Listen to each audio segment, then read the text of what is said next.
Hello dear students, अपादान कारक का हम अध्ययन कर रहे थे।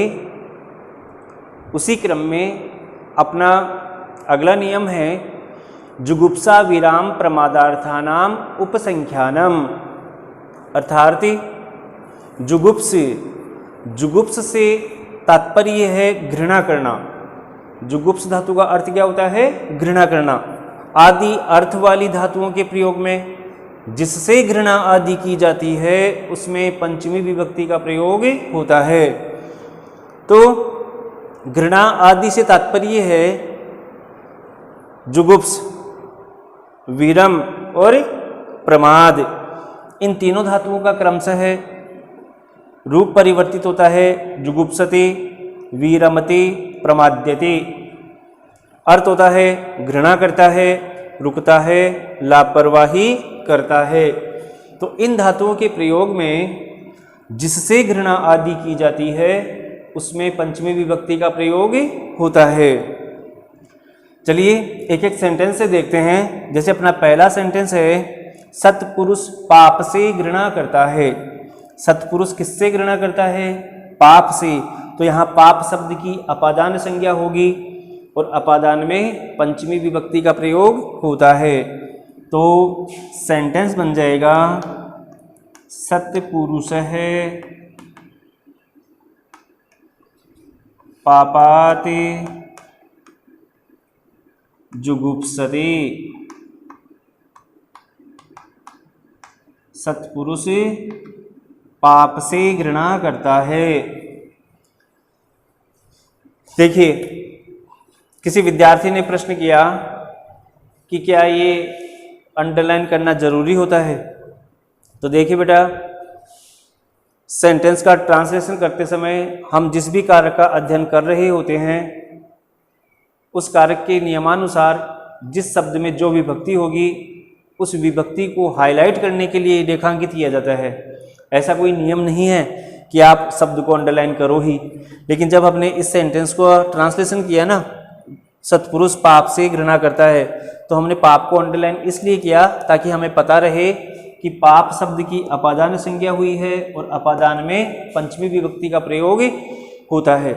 साथ ही 10th लेवल तक या अन्य कॉम्पिटिटिव एग्जाम्स में भी जो कारकों से प्रश्न पूछे जाते हैं उसमें सिंपल तरीके से जो प्रश्न पूछे जाते हैं उनमें ऐसे ही सेंटेंस दिए हुए होते हैं और फिर प्रश्न दिया हुआ रहता है अधोलिखितेषु रेखांकित पदेषु प्रयुक्त विभक्ति तत्कारणम च लिखते।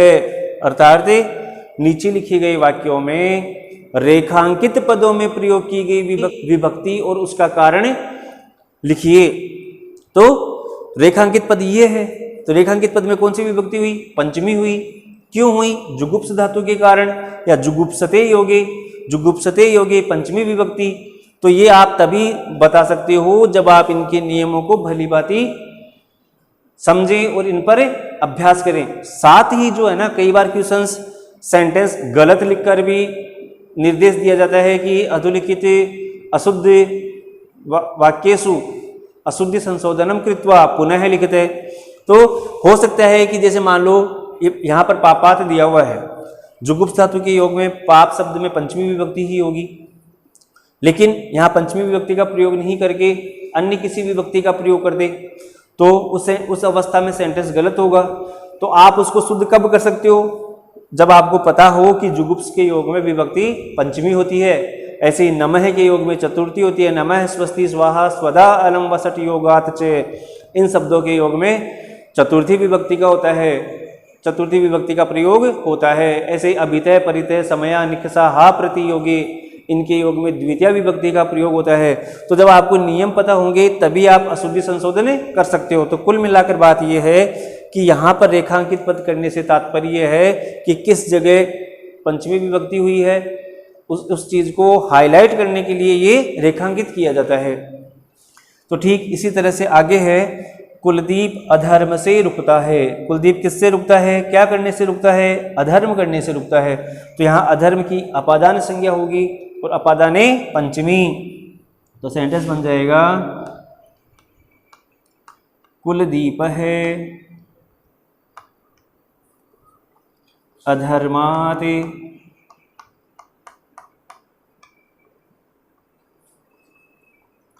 विरमति विरमते।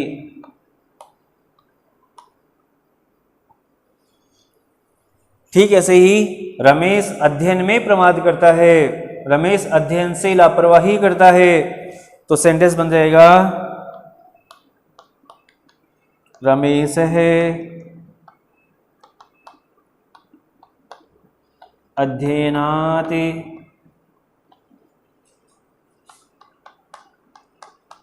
प्रमाद्यति।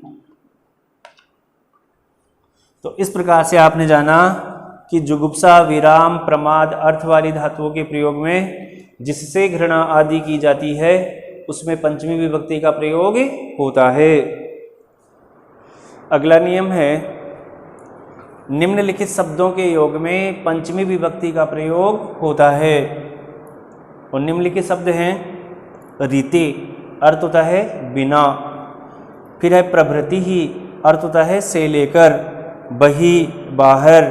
पूर्वम, पूर्व। प्राक, पहले। अन्य, दूसरा। अनंतरम, बाद में। पृथक, अलग। और परम यानी बाद में। तो इन शब्दों के योग में किस विभक्ति का प्रयोग होगा? पंचमी विभक्ति का। कैसे? देखते हैं। ज्ञान के बिना मुक्ति नहीं होती है। किसके बिना मुक्ति नहीं होती? ज्ञान के बिना। तो यहाँ ज्ञान शब्द में कौन सी विभक्ति बन जाएगी? पंचमी। ज्ञानात् ऋते मुक्ति ही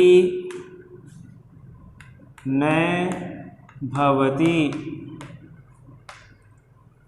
तो ज्ञान में कौन सी विभक्ति हुई? पंचमी हुई। क्यों हुई? ऋते शब्द ही हो गए। ठीक ऐसे ही वह प्रातः काल से लेकर, कब से लेकर? प्रातः काल से लेकर। तो प्रातः काल शब्द में कौन सी विभक्ति हो जाएगी? पंचमी शब्द बन जाएगा प्रातः कालात् प्रभृति ही। फिर है अभी तक। तो अभी तक भी एक अव्यय शब्द है जिसकी संस्कृत होती है अद्यावधि। अभी तक पढ़ रहा है, पठति। सह प्रातः कालात् प्रभृति अद्यावधि पठति। वह प्रातः काल से लेकर अभी तक पढ़ रहा है। ठीक ऐसे ही छात्र पुस्तकालय से बाहर जा रहे हैं। किससे बाहर जा रहे हैं? पुस्तकालय से। जा रहे हैं क्रिया बहुवचन की है, मतलब अपना कर्ता भी बहुवचन का है। छात्रः पुस्तकालयात्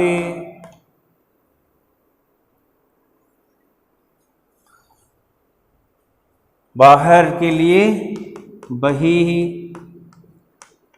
गच्छन्ति।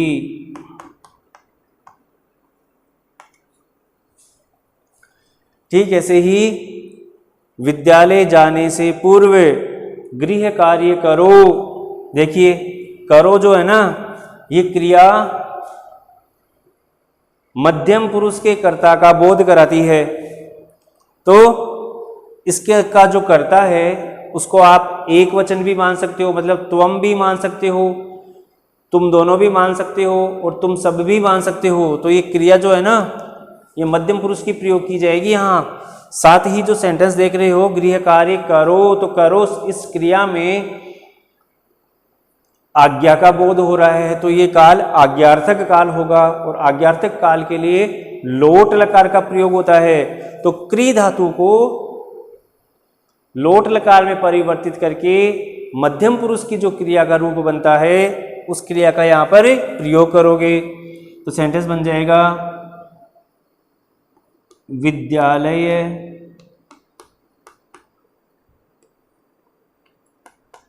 गमनात् पूर्वं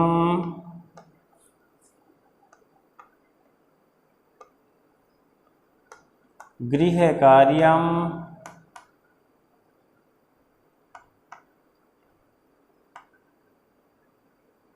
कार्यम कुरु। अगर आप कर्ता को तुम यानी कि मध्यम पुरुष का एक वचन मानते हो तब तो कुरु करोगे, और अगर बहुवचन का मानकर चलते हो तो वहां कुरुते बन जाएगा। ठीक ऐसे ही नगर से पहले आश्रम है। किससे पहले आश्रम है? नगर से। तो नगर शब्द में पंचमी विभक्ति कर दोगे, सेंटेंस बन जाएगा नगरात प्राक आश्रम है अस्ति। तो इस प्रकार प्राक शब्द के योग में कौन सी विभक्ति हुई? पंचमी विभक्ति। सेंटेंस बना नगरात प्राक आश्रम है अस्ति। छठा सेंटेंस है रमेश के अलावा यह दूसरा कौन है? अन्य दूसरा। तो सेंटेंस बन जाएगा किसके अलावा? रमेश के अलावा। तो रमेशात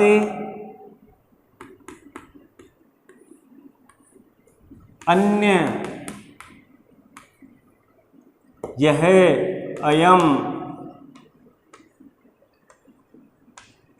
कह अस्ति। रमेशात अन्य अयम कह अस्ति। ठीक ऐसे ही मैं पढ़ने के बाद खेलूंगा। पढ़ने के बाद तो अहम पठनात् बाद अनंतरम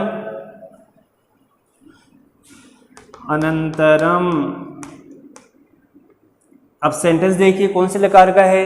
भविष्य काल का है, लिट लकार का है। तो क्रीड धातु को लिट लकार उत्तम पुरुष के एक वचन में परिवर्तित कर दीजिए, क्रीडिष्यामि। क्योंकि जो अहम है ना ये उत्तम पुरुष के एक वचन का करता है। ठीक इसी प्रकार वाचनालय पुस्तकालय से अलग है। किससे अलग है? पुस्तकालय से अलग है। तो सेंटेंस बन जाएगा वाचनालय है पुस्तकालयात्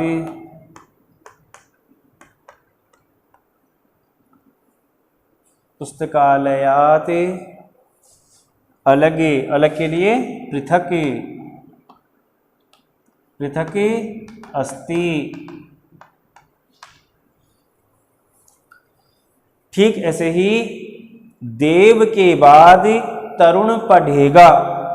पढ़ेगा ये सेंटेंस भी लिट लकार का है। किसके बाद? देव के बाद। तो देव शब्द में पंचमी देवात।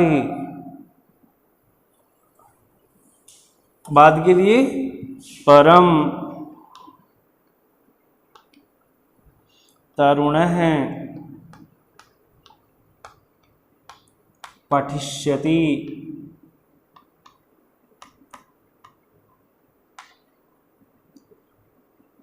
तो इस प्रकार से ऋते प्रवृत्ति बहि पूर्वम प्राक अन्य अनंतरम पृथक परम, इन शब्दों के योग में पंचमी विभक्ति का प्रयोग होता है। आज की कक्षा में बस इतना ही। आगे फिर मिलेंगे इसी कारक के अन्य नियमों के साथ। तब तक के लिए थैंक यू, धन्यवाद।